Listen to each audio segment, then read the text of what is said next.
Selamat pagi pemirsa, apa kabar Anda di pagi hari ini? Senang sekali saya Graciela Taime dapat menjumpai Anda dalam Berita Papua. Sejumlah informasi menarik dan teraktual telah berhasil dirangkum tim redaksi kami.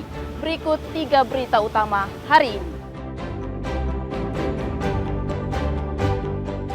Memancing di danau, seorang nelayan di Kabupaten Jayapura tewas disambar petir.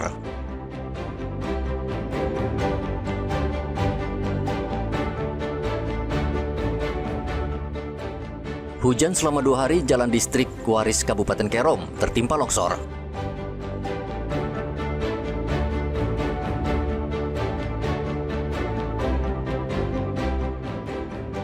Tertutup awan tebal, gerhana bulan total tidak nampak di Merauke.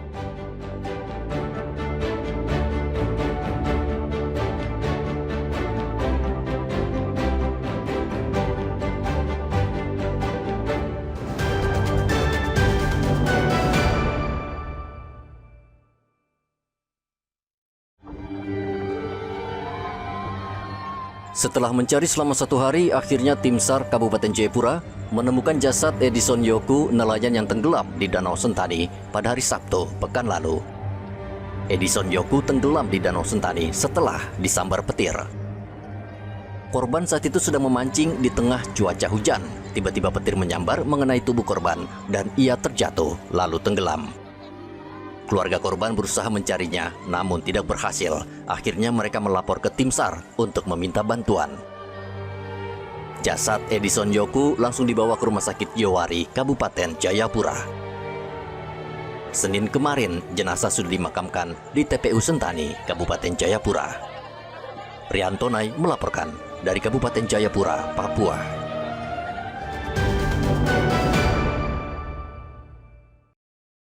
Hujan lebat yang mengguyur Kabupaten Kerom selama 2 hari menyebabkan tanah longsor di kilometer 76, distrik Waris.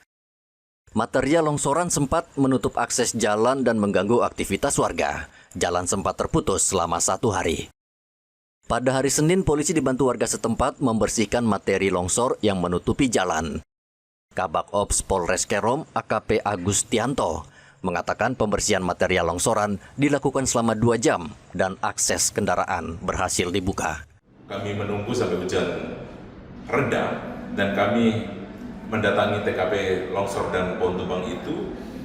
Kami bahu-membahu dengan anggota Polres Kerom dengan cara manual, kita potong menggunakan parang seadanya dan kita tarik menggunakan sling trek sehingga dapat meminggirkan pohon besar yang melintang.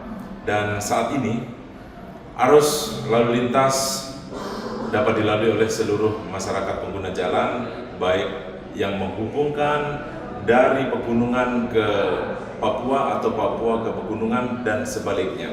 Dan juga untuk masyarakat Kerom sendiri yang akan melintas baik dari Waris ke Arso atau dari Arso ke Waris sudah mulai dapat terbuka, berjalan dengan lancar.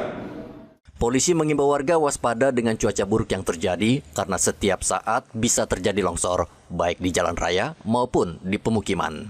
Arthur dan Riantonai melaporkan dari Kerom, Papua.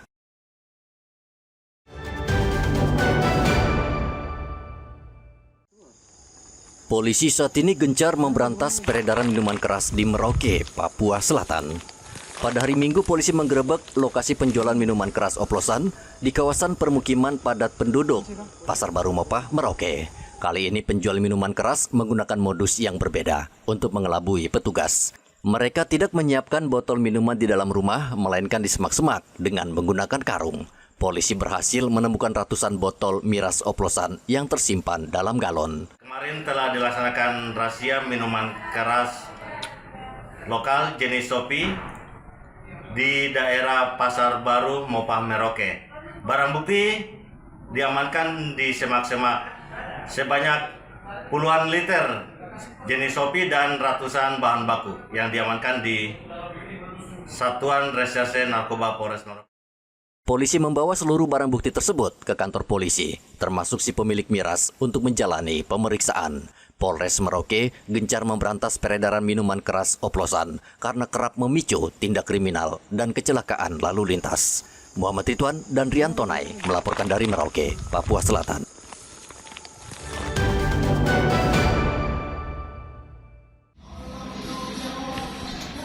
Warga dan mahasiswa di Manokwari, Papua Barat pada hari Senin resmi menyerahkan petisi tanda tangan sebagai bentuk dukungan moral terhadap Kompol Kosmas Kajugai yang dipecat dengan tidak hormat dari Kepolisian Republik Indonesia. Petisi tanda tangan ini diterima Wakapolda Papua Barat, Brigjen Yosi Muhammarta.